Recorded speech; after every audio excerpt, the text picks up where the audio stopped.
Hey everybody, Richard here with CRG Games, and today we're going to go over how to sell cards online, part 5, and this is the actual listing process. So let's scroll through here and get to our section. So we've already picked our platform, and we're going to assume that that platform is TCGPlayer. And now the question is, where do I go from here? So you're going to start a seller account. This is what the page looks like. I'm not going to go into detail with this. It's very standard, setting up account for anything. You're going to provide TCGPlayer with some information, whether you have a business, a store, things like that, pick your name, and so on and so forth.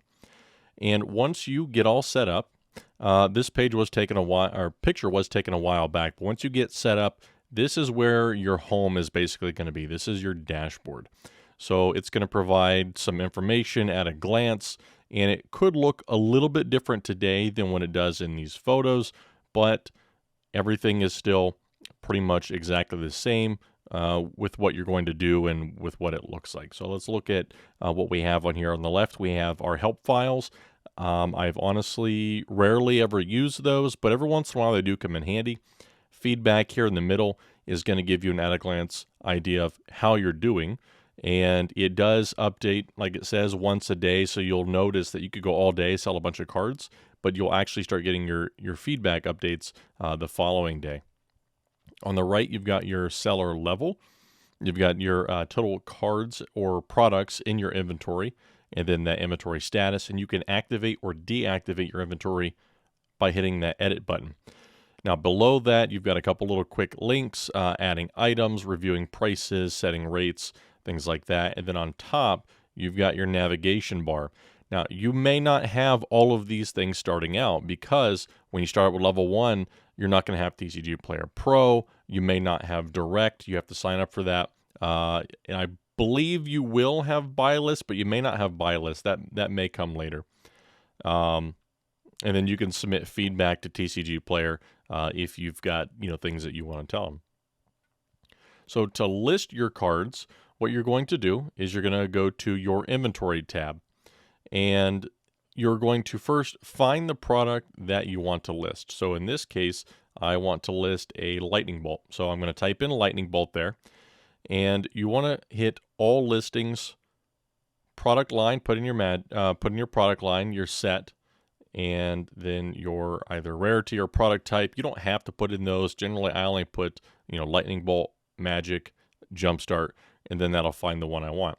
If you don't put in the set, that'll pull up every set that contains a lightning bolt. So that's also helpful as well. If you aren't sure, which set you want to add, or you have multiples, just leave the set line blank. Then down here on the bottom, this will return your results. So in this case, we've got magic, lightning bolt, jumpstart tells you the rarity, the card number, and then how many you have in stock. So we're going to go ahead and hit add. And this is going to pull up the product page. Now, there's a couple things on here you need to pay attention to. So the first is going to be your live prices. So you need to use these kind of as a guide of how to price your card and make sure that you're pricing it competitively. Down here, you'll also see that you've got different sections. Now, each one of these is for a different condition. This is another thing that's important that you keep an eye on because you want to make sure that you're listing your card in the right section. There have been times that I've accidentally, put a near mint card in the LP slot, and it's sold as an LP, and the person got a near mint copy. Sometimes that happens, so accuracy is key here.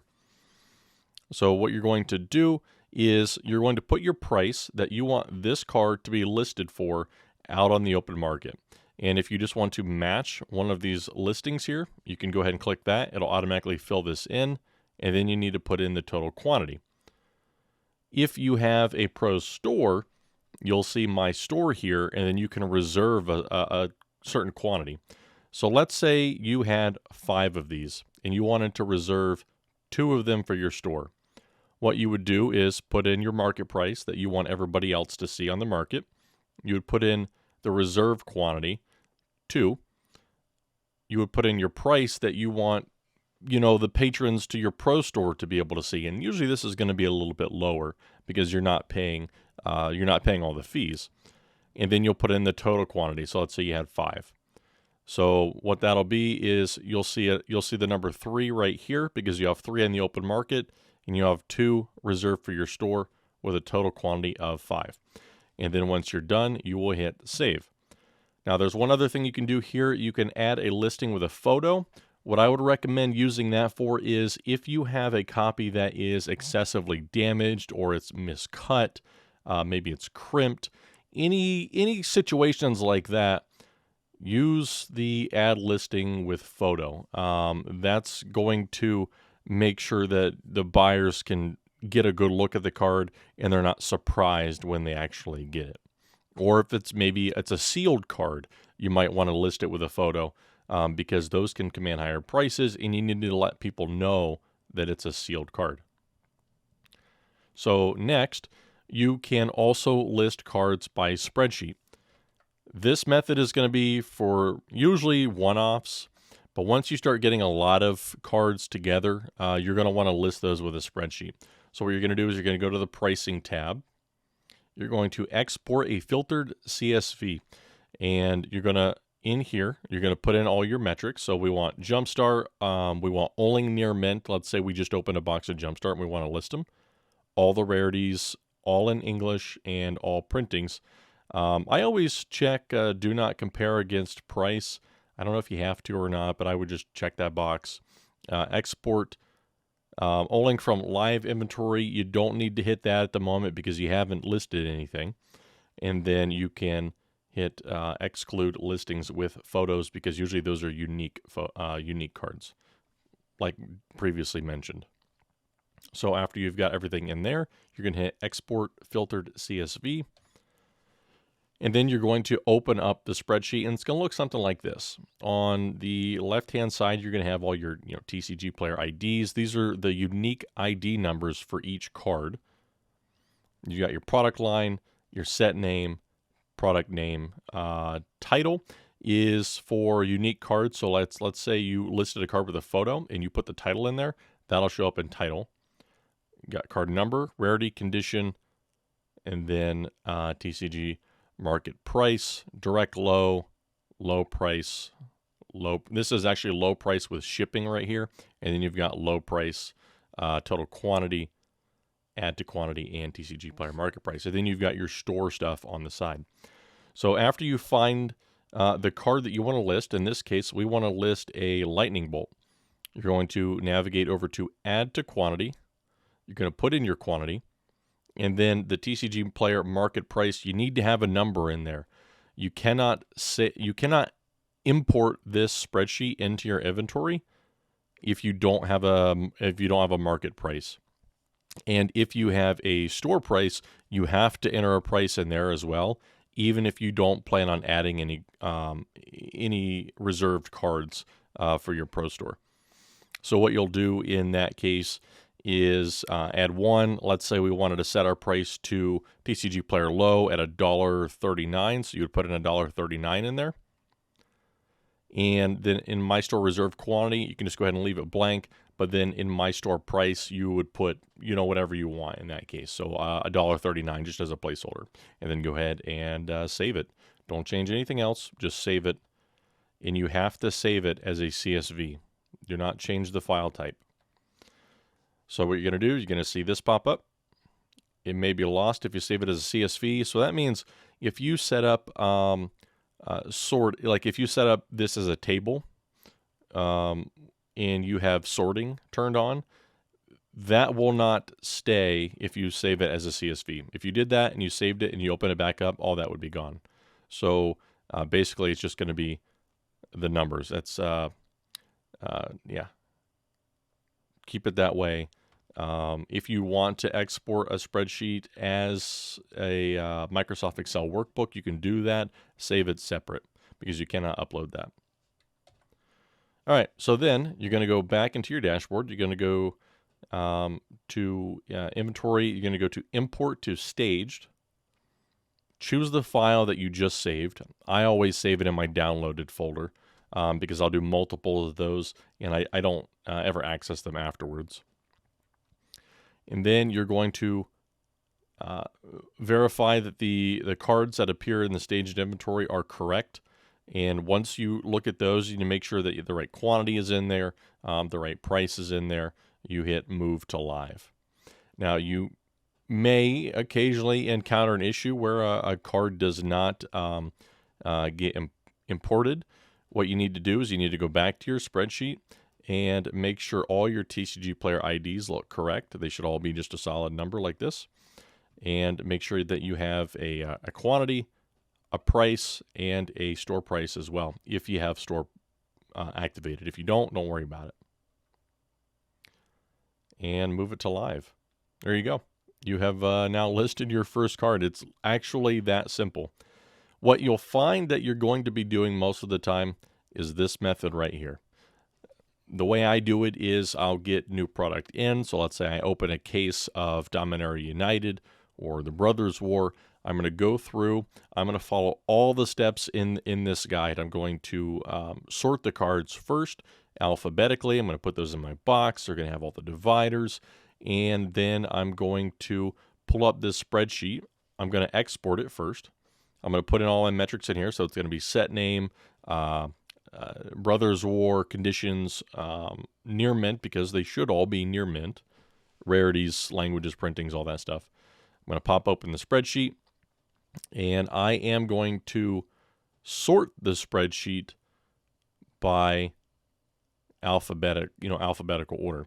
So you want to sort the spreadsheet by alphabetical order and just go down the list in your add to quantity. So you'll have, X number, X number, X number of each one. And then to put in the pricing, what I find easiest is if I just want to set all of the prices to, let's say, TCG low or, TCG direct low, what you'll want to do is use a formula. So you would go into the marketplace price, you would hit equals, and then you would click on the cell that you want your price to be equal to. You'll hit enter, and then you'll drag that down and copy that formula to every single card. So you can mass price your inventory this way. And you can change those formulas as well. If you're a little bit, adept with Microsoft Excel, you can put in formulas that will, do your inventory. Like, let's say you wanted to do it as the average of all of these prices. You would say equals average, left parentheses. You would highlight the cells that you want them to be average of, right parentheses, enter, and boom. Now you've got a customized price. So there's a lot of different ways that you can price your inventory. If there is a demand for it, I may do a short video on those different kind of formulas and how to do those and how to manipulate this spreadsheet, because there are some things that make it a little bit easier, but for the most part, it's just, finding the card, putting in the number, saving it, and importing it, and you're good to go. So the next part is going to be how to fill orders. I believe this section is complete. Let's just look real quick. It is not quite complete, but I will go over the first two slides here right now. So when you're going to fill orders, eventually you're going to get to your orders spreadsheet here, and it's going to look like this. Now I've removed all the names, but left everything else here so you can kind of see what it looks like. So you have all your order numbers. What I always do is I hit all open orders. That will filter all your order list, so it's only the ones that you need to take care of. So you'll hit that, all open orders. And then you select this checkbox right here, just like it says. And what you're going to do, at least what I do nowadays, and I'll go more in depth into this in the next one, is I print my packing slips. I hit print packing slip, and I print off every single one of these packing slips ahead of time, because I'm going to be using those when I'm pulling the cards. If you want, you can export the pull sheet and print that. I find that the pull sheet is helpful because it will have all of the cards in order the way that you should be picking them. However, I find it fine enough the way I do it to just print the packing slips, and I'll take that packing slip and it'll say, all right, this person gets 2 lightning bolts and a disenchant. So I'll go pull those cards. I'll put them with that packing slip, and then I'll grab the next packing slip and pull those ones. That's the way I do it. Technically, it is a little bit faster to take the pull sheet, pull all of the cards, and then match them with the packing slip, but I like to just do the packing slip ahead of time. So if you just want to go ahead and fulfill one of these orders, what you're going to do is you're going to go over here to Manage. So let's say we want to fulfill this order right here. You're going to click on Manage, and you're going to come to a sheet like this. Now, of course, I've changed the name. So Mr. John Doe here in Oak Street, he's buying a Rip Scale Predator, just 1 copy. And as you can see, not every order is a winner. This is literally just a 1 penny card. This person paid $1 whole for this card. As you can see, the fee is 43 cents because you're going to get 50% of the order. So I'm going to net 57 cents. It costs more than that to ship, so you're going to lose money on an order like this. You're going to lose probably 20, 30 cents minus your time or plus your time. But that's all part of the game to sell in bulk. So you're going to print that packing slip if you haven't done so already. You're going to pull that card. You're going to pack it up in an envelope. We'll go over that in the next slide. So you're going to pack it up in the next video. We're going to pack it up in an envelope. And then what I always do is I hit contact buyer and I write them a little message, hey, thanks for the order. It's going to be going out, tomorrow, whatever. And, if you look for anything else, just shoot me a message and I'll take care of you. Something like that. Once that is done, you're going to run it through the printer or add your stamp or however you want to do that. And you're going to hit ship without tracking. And then you're all done. That's it. You drop it off in the mail and that card is good to go. As long as you're following these things where you are entering your inventory quickly with a spreadsheet, and when you're pulling, you are highlighting all of them at once, pulling the packing slips, or printing the packing slips and pulling that way, or printing the pull sheet and then matching them with the packing slips, you should be able to knock out a selection of orders like this. As long as you have your inventory sorted correctly, alphabetically, by set, like we've went over, you should be able to pull a selection of orders like this, print, pack, and get ready to go, and put them in the mail in probably 20 minutes. And that's on the long side. That's if you run into trouble and you can't find cards. But for the most part, once you have your system down, you can get through a bunch of this stuff in no time at all. It will become mundane, though.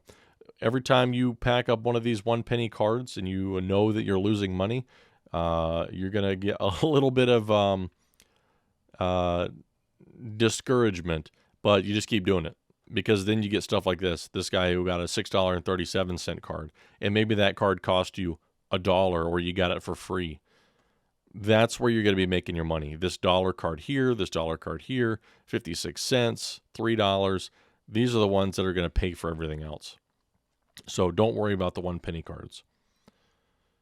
But that's how you do it. So in the next video, I'll have to finish some of these slides here and show you the more tips on how to actually pack these up with envelopes, bubble mailers, boxes, things like that.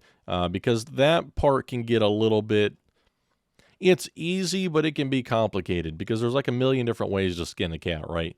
There's a million different ways to get your card to somebody across the country. But there's a couple ways that are easiest, they're quick, and they don't cost you a lot of money. And that's the key. So I hope you guys enjoyed. If you do want to support the channel, you can go on my website, crggamesllc.com, purchase a few packs. I would be highly appreciative, and hopefully you get something spicy. You can also send me a picture of your pulls. If you get some spicy pulls after after you crack your packs, I'll reimburse you $2 and put those on the website. So yeah, until next time, I will catch you guys later. Peace.